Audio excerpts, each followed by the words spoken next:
मराठा आरक्षणामुळे ओबीसींचं आरक्षण धोक्यात आल्याची भूमिका घेत छगन भुजबळ यांनी आक्रमक पावलं टाकायला सुरुवात केली।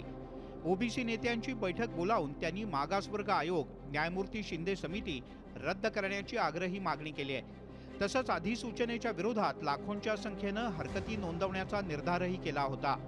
कुणबी नोंदी असणाऱ्या व्यक्तींच्या सगळ्या सोयऱ्यांना प्रमाणपत्र देण्याच्या निर्णयावर छगन भुजबळ यांनी तीव्र आक्षेप घेतलाय।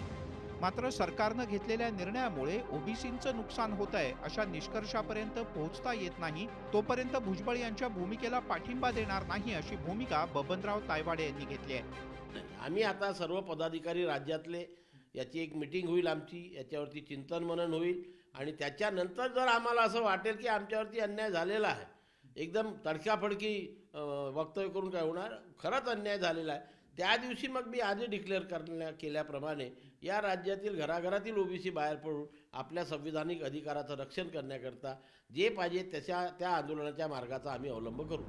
छगन भुजबळ यांनी बबनराव तायवाडे यांच्या भूमिकेचा तिखट शब्दात समाचार घेतला। मी एकटा नसून माझ्यासोबत कोट्यावधी ओबीसी बांधव आहेत असं म्हणत भुजबळ यांनी प्रत्युत्तर दिलंय।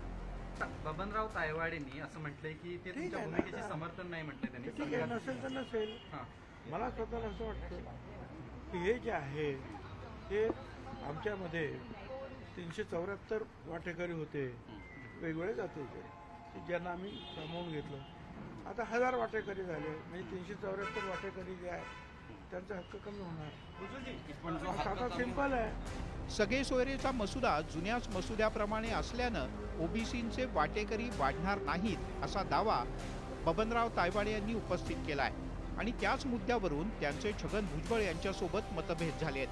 आता दोन्ही नेते वाद कसा मिटवतात याकडे सगळ्या समाजाचं लक्ष लागलंय। Bureau report, news 18 Lokmat.